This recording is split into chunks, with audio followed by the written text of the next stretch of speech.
출애굽기 7번째입니다. 지팡이 그리고 나병이라는 제목으로 말씀을 나누어 봅니다. 외국이 보는 우리나라는 6.25 전쟁이 이후 참담하게 무너진 민족으로 봅니다. 6.25 전쟁 이후 이루어진 대한민국의 경제 성장을 가리키는 말입니다. 제2차 세계대전 이후 독일의 경제 발전을 가지고 라인강의 기적이라고 말을 했습니다. 그런 라인강의 기적을 넘은 한강의 기적이라는 말이 나온 것은 1900년대 후반기였습니다. 지금의 한국은 기적을 넘어 기적 위의 기적처럼 라인강의 기적의 독일을 따라잡았고 우리를 지배했던 일본을 넘어섰습니다. 자, 다른 목사님들이 이렇게 설교하시거든요. 제가 그렇게 해봤어요. 보셨죠? 이렇게. 예. 자, 제 스타일 아니다. 해보려고 했어요. 그런데 막 계속 웃고 말이야. 이 기적의 증거가 독특하게도 한국은 이 한강의 기적을 만들 때 이 독일의 라인강의 기적이라고 했던 것을 쉽게 뛰어넘지는 않았습니다. 그런데 그것을 뛰어넘는 가장 근본적인 것을 가지고 한국은 다른 쪽은 그 증거에 대한 부분이 아주 길게 준비되었다고 하지만 한국은 그 증거의 기간도 짧았고 그것이 일어나는 속도가 너무나 대단했기 때문에 기적 중에 기적이라고 일컫습니다. 한국은 그만큼이나 보여지는 가시적인 기적을 만들어냈습니다. 여러분들 아시겠죠? 방산 산업에서 IT 산업에서 세상에 여러 가지 많은 미래를 이끌어가는 모든 산업의 기반이 이제 모든 리더가 한국이 되어버린 것처럼 세상 사람들은 인지를 하고 있습니다. 기적이었죠. 왜 그렇습니까? 이게 기적이 된 이유는 증거가 보이기 때문입니다. 증거가 보이기 때문에 이것을 기적이라고 명명하는 겁니다. 여러분들 눈에 보이는 기적들 그리고 눈에 보이지 않는 기적들 우리가 많은 것들이 있지만 우리 그리스도인들은 보여지는 가시적인 기적보다 보이지 않는 기적에 대해서도 민감한 백성들입니다. 제가 기적이라고 생각하니까 그냥 기적에 대해서 한번 생각을 해봤습니다. 여러분들 공기 중에 안 보이는 공기가 기적이다 그렇게 이야기하는데 여러분들이 좋아하는 칼로리를 가지고 이야기를 해보면요, 성인 남녀가 대부분 하루에 소진하는 칼로리가 2000에서 2500 칼로리. 그럼 이것을 가지고 과학자들이 생각한 거 아니에요. 제가 생각해봤어요. 이걸 가지고 에너지로 전환할 수 있겠는가 생각을 해봤습니다. 근데 1kcal가 4200줄이라고 합니다. 그 줄의 에너지를 가지고 있다고 합니다. 이걸 다시 한번 환산해보면 쉽게 말하면요, 1kcal가 1.17 이렇게 이야기하는데 여하튼 다 떠나서 하루에 사람이 이 에너지 소모를 하는 거, 우리가 소모하는 그 에너지만 해도 1.7kW입니다. 1.7kW가 어느 정도 수준이냐면요, 그것도 2000칼로리를 했을 때 그래요. 2500칼로리라면 그 2kW와 같습니다. 그래서 2kW를 다 찾아봤어요. 다 찾아보니까 그거에 대해서 설명이 아무것도 없어요. 배터리 용량을 가지고 설명하는 것을 딱 찾았는데 그 배터리, 여러분들이 좋아하는 전기 자동차 배터리에 2kW를 충전하면 10km 이상을 간답니다. 우리가 하루에 소모하는 에너지가 그렇다는 거예요. 그 1톤이 넘는 그 무게의 자동차를 10km 이상 굴릴 수 있는 에너지가 우리가 하루에 소모하는 에너지예요. 제가 80kg으로 생각하면 하여튼 제가 막 하루 종일 10km를 뛰었습니다. 예, 보통 운동할 때 여러분들 하루에 막 달리기 열심히 하면 5km 뛰면, 제가 알기로 5km 뛰면 한 250칼로리에서 300칼로리 정도 소모한다 그럽니다. 그러면 10km 뛰었을 때 500칼로리 소모하고 우리 어떻습니까? 2000칼로리를 숨 쉬면서 소모한다는 겁니다. 이거 기적 아닙니까? 하나님 사람 몸을 만들 때 얼마나 이렇게 경이롭게 기적처럼 만들어 놨습니까? 우리는 보이지 않는 이 기적들 어떻게 바라봅니까?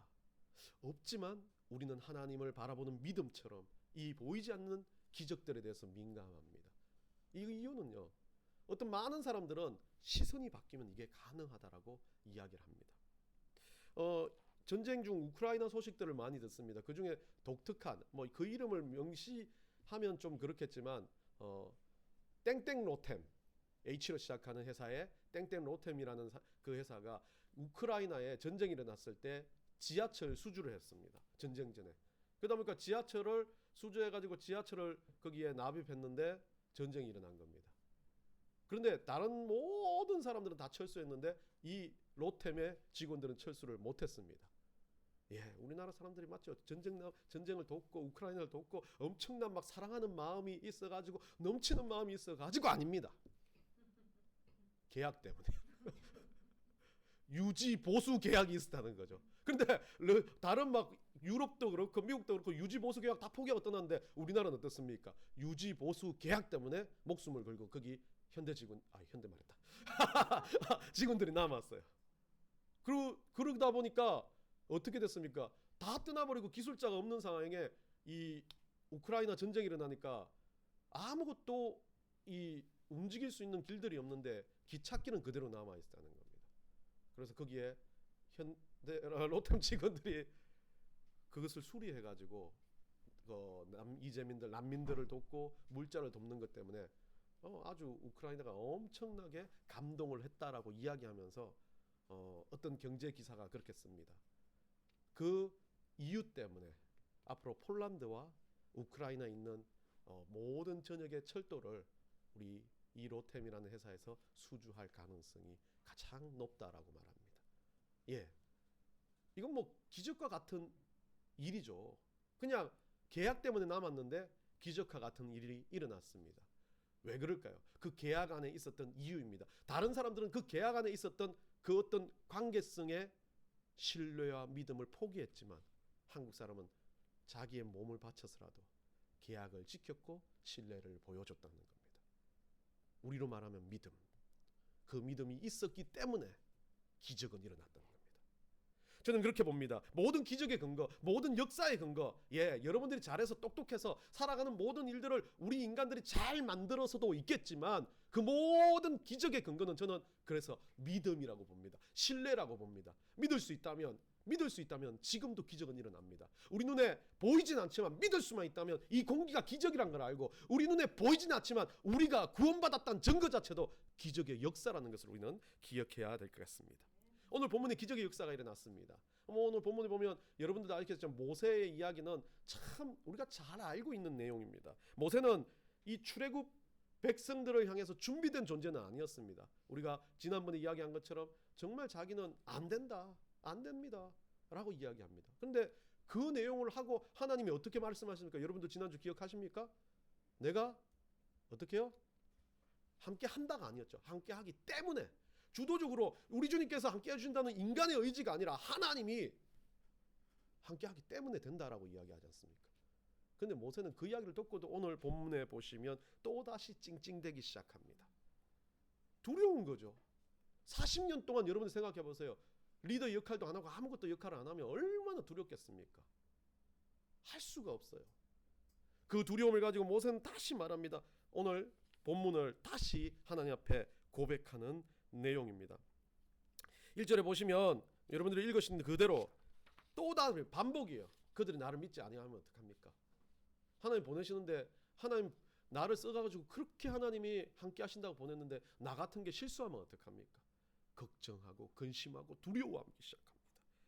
여러분들 모세는 은혜 받았을 때 보십시오. 떨기나무 아래서 그걸 받았을 때는 막 무릎을 꿇고 막 하나님 앞에 엄청난 의지를 보입니다. 여러분도 똑같을 거예요. 은혜 있을 때는 막 다 할 수 있을 것 같아요. 은혜 있을 때는 여러분들 막 집 앞 가산도 다 팔아고 자식도 이삭도 바치듯이 하나님 나라에 바치던 그런 사람들 아닙니까?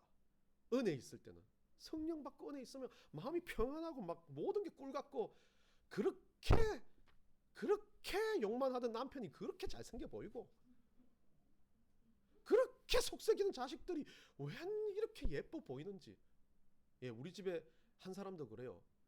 아들의 얼굴이 마음에 따라 달라져요. 저도 마찬가지예요. 여러분 바라보는 게 마음에 따라 달라져요.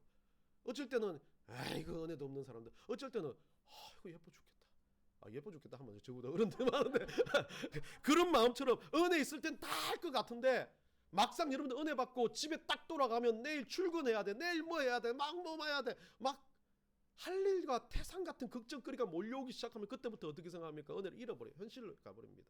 그래서 뭐 합니까? 걱정하고 근심하고 그거에 대해서 어떻게 해야 될지 막 머릿속으로 싸매기 시작합니다. 모세 똑같은 사람입니다. 스트레스 똑같이 받는 사람이고 어쩌보면 저보다 수십 배 예민한 사람일 수 있습니다.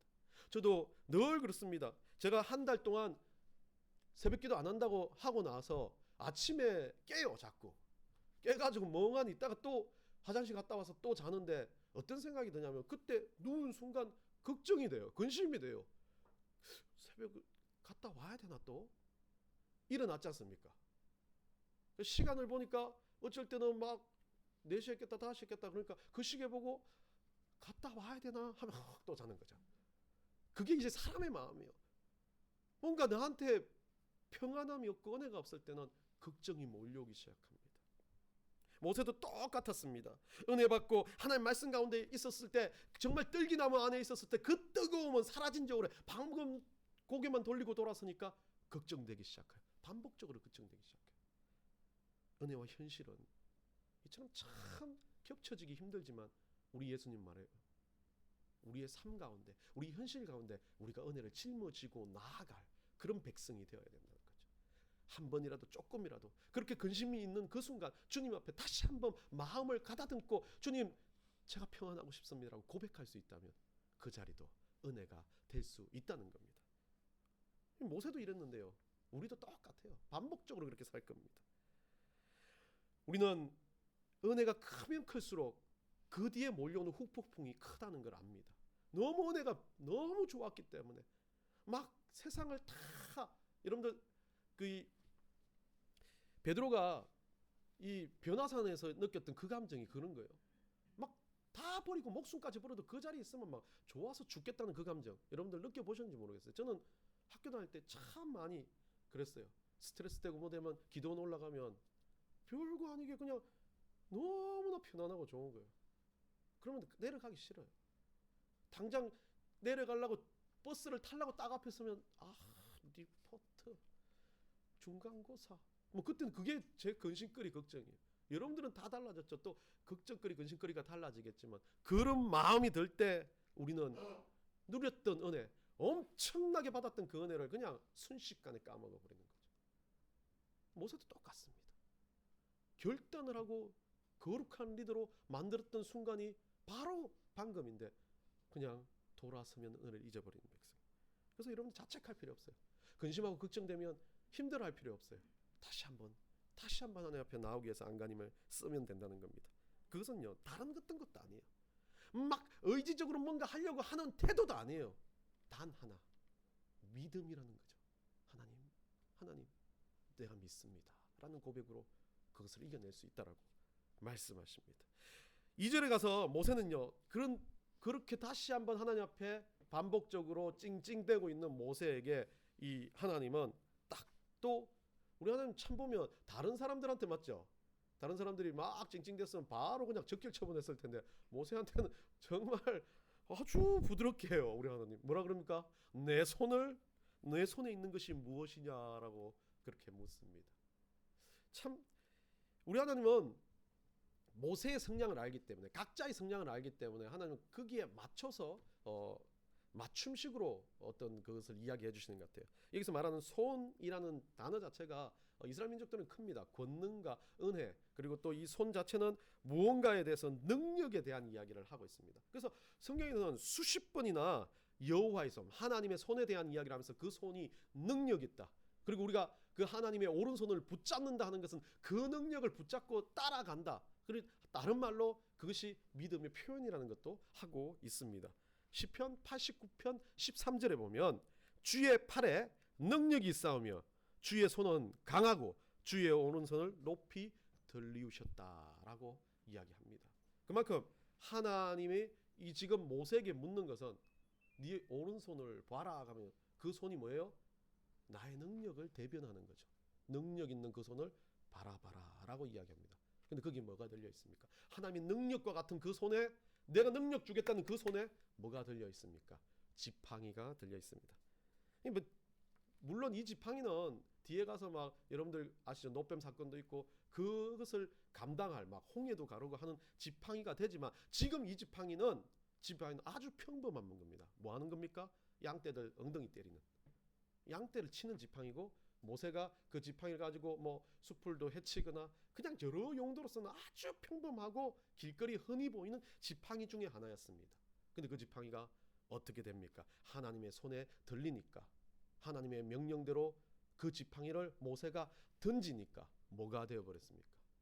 뱀이 되어버렸습니다. 왜 하필 뱀이냐는 거죠. 근데 물론 앞으로 나올 이적과 그런 역할들도 있겠지만, 이 뱀이 되었다는 이야기에서 뭐 여러 가지 뭐 사람들은 또 모세에 대한 이야기를 막 그 신학자들은 이야기하지만, 저는 뱀이 되었다는 그것을 보면서 모세가 이 뱀으로 바뀌어진 것을 보고 어떻게 합니까? 피하였다. 오늘 여러분 본문 보십시오. 어떻게 되어 있습니까? 3절입니다.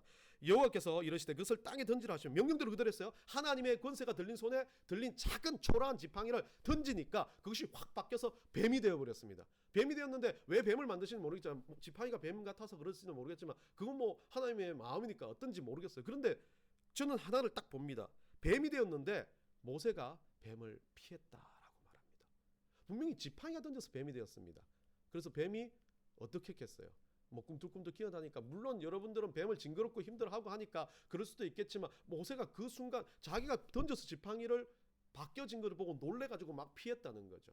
이건 두 가지 의미는 저는 있다고 봅니다. 모세가 정말 하나님의 말씀에 의지해서 이 행동을 했지만 그것이 진짜 기적으로 눈앞에 보였다는 거죠. 여러분들 애굽의 술사들, 여러분들 보면 주석가들이 말하는데 애굽의 술사들도 마술로 지팡이를 뱀으로 바꾸는 것들을 아주 많이 했다고 그럽니다. 그리고 어떤 기록들을 보면 진짜 뱀이 바뀐 모양처럼 됐다라고 그렇게도 이야기를 합니다. 근데 모세가 했던 이 행동은 그것이 어떻게 돼요? 생명이 없는 것에 생명력을 집어넣은 하나님의 역사를 목도하게 된 거죠. 자기의 손으로 던졌지만 그 손을 하나님의 능력의 손으로 만드니까 평범한 지팡이가 바뀌어서 생명이 없는 것이 생명으로 바뀌었다. 저는 다른 어떤 사람들의 말이 아니라 이 장면을 보면서 하나님의 은혜의 역사를 다시 한번 생각하는 거죠. 하나님 주시는 기적은 우리같이 초라한 존재, 우리같이 별거 없는 존재, 하나님이 우리를 붙드는 순간부터 우리의 안에 아무것도 없는 생명력이 이 성령의 역사로서 튀어나온다는 그 은혜를 발견하게 된 겁니다. 모세는 지팡이를 가지고 사슴을 만든지 병을 만든지 어떤 것을 만들었는지 그거에 대한 부분이 아니라, 이 부분에서는 정말 아무것도 아닌 미생물체가 하나님의 능력이 손에 날면 생명으로 바뀔 수 있다. 창조의 하나님, 우리를 만드시고 우리를 인도하시고 우리의 모든 것에 일거수 일투주까지도 다 헤아리시는 우리 하나님의 역사를, 기적의 역사를 여기에서 보여주는 거죠. 그러면서 거기에 다른 메시지가 있습니다. 모세야, 봐, 내가 하면 지팡이도 생명을 집어넣을 수 있어. 근데 뭘 두려워해? 뭐 때문에 스트레스를 받아? 그냥 너는 내가 너와 함께 하기 때문에 애굽으로 들어가면 돼. 내가 너와 함께 하기 때문에 너는 그때부터 그냥 지팡이를 들라 하면 들면 되고, 지팡이를 던지라 하면 던지면 된다라고 명령해 주시는 겁니다. 하나님의 역사는 뭐 어떤 미생물과 생물의 역사가 아닙니다. 과학적으로 인간적으로 설명할 수 있는 역사가 아닙니다. 기적을 넘어 사람들이 깜짝 놀라 까무러칠 만한 일들을 만드시는 우리 하나님은 그것에 대해서 그냥 단순하게 던지는 행위 하나만으로 그것을 만들어 갔던 겁니다. 그런데 이 지팡이가 원래 의미상 이스라엘 민족들은 지팡이가 의미가 있습니다. 상징적인 의미가 지파를 상징하기도 하고 권위를 상징하기도 합니다. 권세를 상징하기도 합니다. 왜? 지팡이가 그 우두머리에 대한 이야기를 가지고, 여러분들 기억하시면 아수에로 왕 같은 경우는 뭐 에스더가 갔을 때 그 홀을 만지지 않으면 사람들을 그 지팡이 권위가 있기 때문에 홀을 만지지 않으면 자기 만나러 들어온 사람 죽여버리는 거잖아요. 그렇기 때문에 이 지팡이가 권위를 상징했습니다. 자, 모세가 지금 던지는 이 지팡이는 어떻습니까? 생명을 무생명을 만드는 하나님 명령에서 던졌는데 그 지팡이가 모세가 가지고 있는 지금의 뭡니까? 아무것도 아닌 것 같지만 모세의 뭐예요? 자존심과 직업에 대한 욕심, 권위였습니다. 그것을 던지는 순간, 모세가 지팡이를 던지는 순간 자기의 권위와 자기가 지금까지 해왔던 경험, 40년간 왕궁에 있었지만 40년간 그 지팡이 갖고 양의 엉덩이 2대 때리면 엉덩이가 아파가지고 빨리 간다, 아니면 지팡이 가지고 뭔가 뱀이 나오면 대가리를 누르면 된다, 그 지팡이를 가지고 양을 치고 목동의 역할을 하는 가장 자기 삶에 있어서 가장 핵심적인 거예요. 여러분 직업군으로 본다면 여러분들이 수십 년 직업에서 그 일을 열심히 해가지고 그 일에 있어서 가장 중요한 핵심 키워드가 되는 그런 역할을 하는 거예요. 그걸 어떻게 하라고요? 네 삶의 모든 것들, 우리 제자들이 주님을 따를 때 그물을 던지게 만든 것처럼 던져버리라는 거죠. 내 앞에서 그거는 중요한 게 아니다. 네가 가지고 있는 욕심, 욕망, 생각, 그리고 명예라 하는 모든 것들을 던져버렸을 때, 그때 하나님의 인도하시는 기적의 역사가 일어나는 것을 보여주셨던 겁니다. 생명도 없고, 여러분들 기억하시죠? 에스겔 37장에서 에스겔이 환상을 봅니다. 아무런 생명력이 없는 그 골짜기에서 마른 뼈들이 살아나는데, 그 뼈들이 살아나는 그 역사에 에스겔 3장 5절에서 그렇게 말합니다. 내가 생기를 너희에게 들어가게 하리니 너희가 살아나리라. 하나님 기적의 역사는 이건 거죠. 죽어있는 마른 뼈들도, 아무것도 생명력이 없는 것도 우리 주님의 능력이 들어가면, 우리 주님의 권세가 들어가면, 내가 생각하는 권세가 아니라, 내가 생각하는 욕망이 아니라 주님의 능력이 들어갔을 때 그것들이 바뀌어 생명의 역사로 이루어진 기적의 은혜가 일어난다는 겁니다. 이 기적의 역사는요, 그래요, 우리가 할 수 없는 거예요. 찢어진 관계가 회복돼요. 내가 아무리 극단적으로 노력해도 하지 못하는 일들이 생기면 그 일들에 대해서 우리 하나님이 바꿔주시겠다고 말하는 거예요. 내가 정말 열심히 해도 할 수 없다고 하는 그것을 우리 주님이 조금만 개입하면 변화시킬 수 있다는 것을 말합니다. 견디지 못하는 분노, 짜증나고 불안하고 나에 대한 좌절감, 우울증, 관계에 대한 절망과 같은 모든 것들이 우리 하나님이 그것들을 하나님 앞에 던져버리는 순간, 마른 뼈와 같은 그것들을 그냥 주님 앞에 맡겨버리는 순간 우리 주님은 어떻게 해요? 그 안에 생기를 불어넣겠다. 그 안에 변화의 역사를 만들겠다. 그 안에 주님께서 만드시는 하나님의 은혜의 역사가 흘러가게 된다는 겁니다. 4절에서요, 그가 무섭게 피하던 그 뱀이 어떻게 합니까? 주님 명령을 또 바꾸십니다. 그렇게 무섭게 피하던 그 뱀을 또 어떻게 하라고요? 잡아채라라고 말합니다. 이게 이제 중요한 단어인데요, 이 잡아채다는 이 단어는 아하즈라는 단어를 씁니다. 꽉 잡다. 그러니까 그냥 잡아채라는 게 아니에요. 그 무서워하는 뱀을 어떻게 해요? 가가지고 그냥 제압하듯이, 우리 땅꾼들이 뱀을 잡을 때 제압하듯이 그 머리를 꽉 쥐어 짜가지고 잡아라 라고 이야기하는 거죠. 꽉 잡아서 놓치지 마라 라고 이야기하는 겁니다. 다른 말로 하면 그것에 대해서 바로 쳐다보고 그것에 대해서 직면하라, 뭐 요즘에는 말로는 직면하라라는 그런 의미를 이야기하고 있습니다. 무서워했습니다. 그래서 여기 주석가들은 이걸 가지고 여기서 예수님, 우리 주님께서, 하나님께서 모세를 보고 그 뱀을 잡으라고 했던 이야기 때문에 모세가 지금까지 피했다, 도망쳤다. 그 앞쪽에서 뭐라고 되어 있습니까? 모세가 계속해서 누스라는 단어를 써가지고 이 피했던 거, 뱀을 피했던 걸 단어를 누스라고 썼는데, 이 누스는 도망치다, 어떤 사물이나 어떤 대상을 보고 급속히 멀어져 간다, 이거에 대해서 두려움도 있겠지만 자기 스스로 의지적으로 그것들을 피한다, 그런 의미를 말하는 겁니다. 소위 말하면 이 누스는요, 무섭기도 하지만 그거예요. 그 사람이 보기 싫은 거예요. 자신감이 없는 거예요. 막 그게 막 두려워서 떨리는 것도 아니야. 아이고 그냥 포기. 아유 생각도 말자. 에이 그냥 버려도. 소위 말하는 우리 집에 와서 뭐 이야기하는 그분께서 진상 환자들, 그 사람 그래서 살게 놔둬 라고 말하는 그거가 똑같아요. 무시하는 거죠. 그런데 그 무시를 뭐라고 말합니까? 우리 주님은 거꾸로 틀립니다. 다시 쳐다보라는 거예요. 무시하지 말라는 거예요. 그 뱀을 다시 잡으라는 겁니다. 다시 말하면요, 이 하나님의 말씀이 모세에게 이 뱀을 가지고 주시는 건, 하나님은 우리 삶에 있어서 우리가 가지고 있는 권세와 권위를 집어던지는으로 인해서 그것들이 우리의 두려움이 될 수도 있어요. 우리의 어려움이 될 수 있어요. 불안과 걱정이 될 수 있고, 잘못된 어떤 것들로 우리에게 막 오는 무게감일 수 있습니다. 그 무게감에서 어떻게 말합니까? 돌아가지 말라는 겁니다. 직면하라는 겁니다. 왜요? 그 스트레스와 그 아픔과 그 좌절과 그 걱정이 우리 가운데 잘못된 우리의 마음에서 오는 것이기 때문에 하나님 뭐라 그래요? 내가 함께 해주니까, 내가 깨버릴 테니까 그것들을 꽉 붙잡고 눈앞에서 눈알을 부릅뜨고 쳐다보라고 말하는 겁니다. 우리 인생은 어떻습니까? 무수하면 필요 돌아갑니다. 하기 싫으면 안 하려고 합니다. 그것이 막 어떤 것이든지 우리 주님 안에서 은혜 있을 때는 조금 하려고 하지만 어떤 잘못된 것들이 있다면 우리 머리를 굴려가지고 안 하려고 그렇게 노력을 합니다. 근데 하나님은 어떻게 합니까? 그것을 하나님과 함께 바라보라고 말합니다. 현실이 되게 만들으라고 합니다. 정말 힘든 것도 현실이 되는 이상, 그 현실 앞에서 직면하는 이상 어느 순간 그것을 넘어서는 순간 은혜가 될 수 있다라고 우리 주님 말해 주시는 겁니다. 여러분 삶이 힘들고 어려울 때 우리는 그래요. 꼭 이와 똑같이 해요. 막 버릴 지팡이도 없어요. 나한테 뭐 건세가 뭐 있다고. 버릴 것 아무것도 없는데 하나님 나한테 왜 이런 걸 주시냐. 아이고 막 그냥 다 때려치우고 싶다. 다 하기 싫다. 막 그래 집에서 그 생각만 시작하면 어떻게 해요? 그것이 눌러가지고 어느 순간 다 싫어져. 보이는 것 자체가 다 미워지고 다 불평불만이 되어버립니다. 그 순간에 우리 주님은 말하시는 거죠. 그 불평불만도 그 불만도 하나님의 은혜의 눈으로 직면해 보라는 겁니다.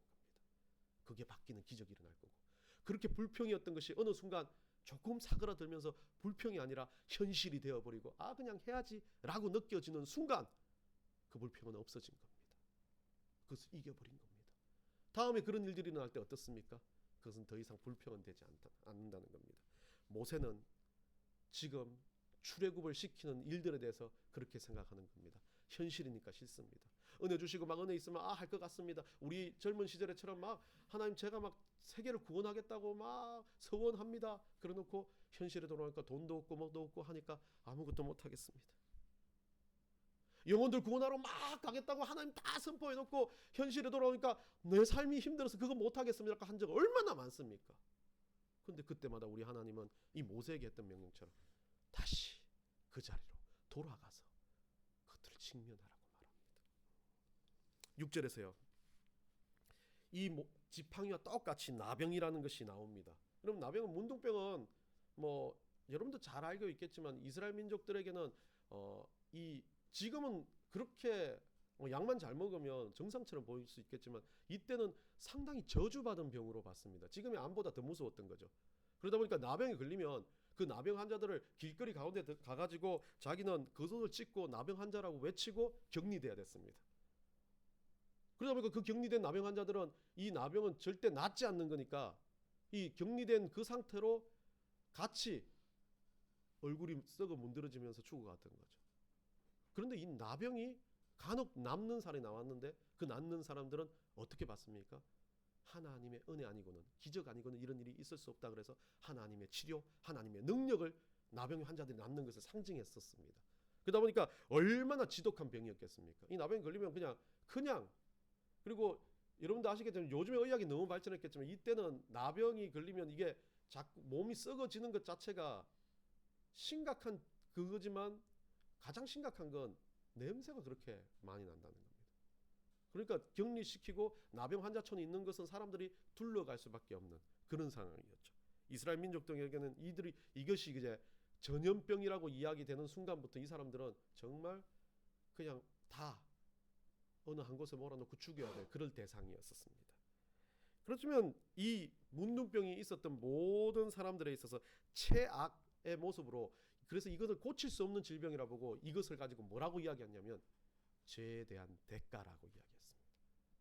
문둥병이 오는 게 죄에 의해서 온다 그러죠.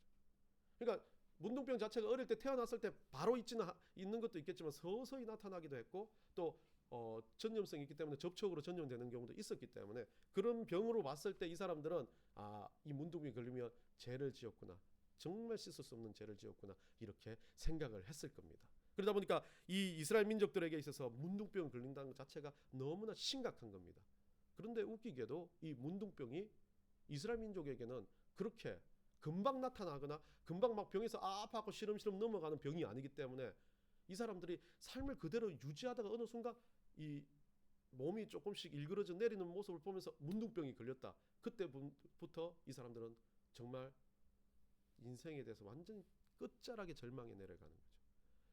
결국 이스라엘 민족 가운데 이 문둥병을 걸리는 건 그렇게 많지는 않지만 대부분의 그들이 처음부터 문둥병자의 모습으로 보여진 것은 없었을 겁니다. 유전적으로 태어났을 때. 그러다가 문둥병이 형성되면서 자기가 어떻게 느껴요? 갑자기 증세가 나타나는 순간 이것은 갑자기 일어난 사건이었습니다. 그냥 자기도 모르게 진행되었지만 자기 눈에 보이는 건 단순하게 갑자기 일어난 고통과 어떤 사건이었습니다. 그러니까 이 문둥병에 걸리는 것 자체가 이 사람들에게는 그래요. 큰 무언가 죄를 지었기 때문에, 무언가 잘못을 했기 때문에라고 그렇게 이야기를 합니다. 이 나병 환자, 나병이라는 게 웃기게도 많은 게 발, 손 뭐 이런데 뭐 얼굴에도 나타나지만 이 지금 모세가 하나님 명령대로 옷자락 안쪽에 손을 집어넣었을 때, 이 손을 집어넣고 뺐을 때 나병이 걸려 있었습니다.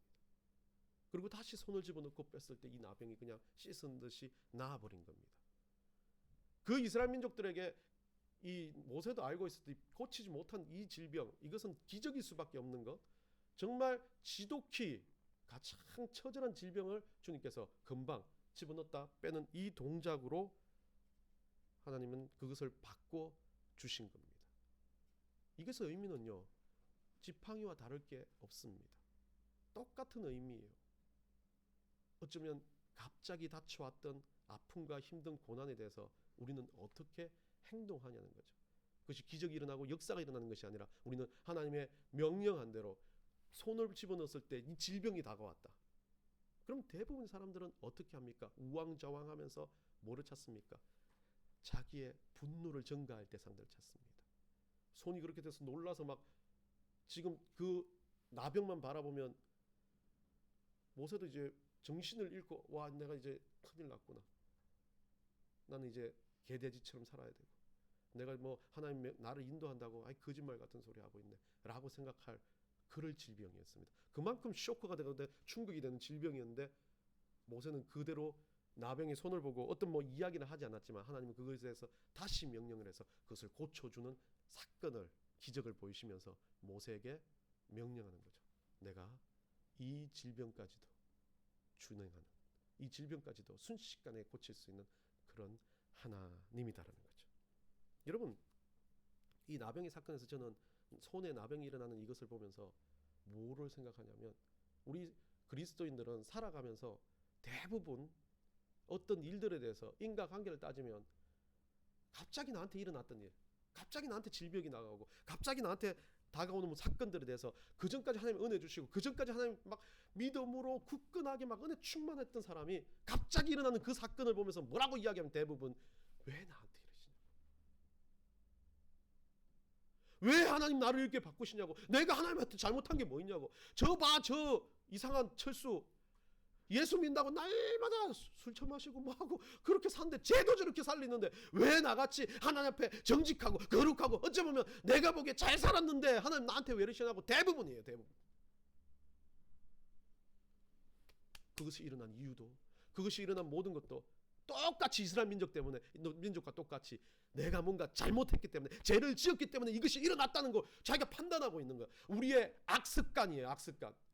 기존에 가져왔던 하나님과의 관계에서 하나님 지금 어떻게 해요? 모세를 가지고 너를 쓰겠다는 하나님의 모습 아닙니까? 쓰겠다는 하나님의 그 어떤 하나님의 의지적인 표현인데, 그 표현하는 과정에서 뭔가 잘못이 일어나면 꼭 내가 왜 내가 이걸 당해야 돼요? 왜 내가 그렇게 해야 돼요? 라고 말하는 거죠. 어쩌면 우리 인생들은 다 비슷해요.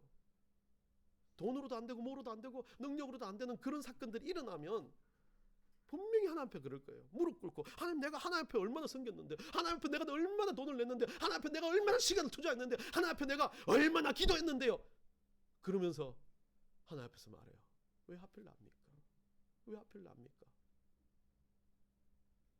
모세도 똑같은 심정이었지만 어떻게 합니까? 그 순간에도 하나님 명령대로 다시 손을 집어넣습니다. 그리고 그 손을 빼니까 그 손이 씻은 듯이 난 역사가 일어났습니다. 예, 우리 가운데 이런 역사 안 일어날 수도 있습니다. 근데 우리는요, 그때 기억해야 됩니다. 하나님은 이것도 하나의 우리를 위한 그냥 단순한 이벤트이게 만드시는 하나님이시라는 거예요. 그리고 그 하나님은 그걸 보시는 거죠. 내가 누구와 비교하고 누구와 그거 하면서 하나님 앞에 내가 얼마나 지독히 나 중심적인 신앙생활을 했는지를 깨달으라는 거죠. 모세는 그렇게 깨닫고 난 다음에 이제 완전히 바뀌어서 애굽으로 들어가기. 여러분은 어떻습니까? 여러분 인생 어떻습니까? 여러분 힘으로 지금까지 살아왔습니까? 모세처럼 지팡이를 던져 할 때 지팡이를 잘 던져놓고 그 지팡이 던지고 바뀌고 기적이 역사가 일어날 때는 엄청 좋아가지고 막 하나님 나를 쓰시구나 좋아라 막 기뻐합니다. 모든 게 잘 되는 것 같아요. 근데 어느 순간 하나님 갑자기 손을 집어넣으라 그럽니다.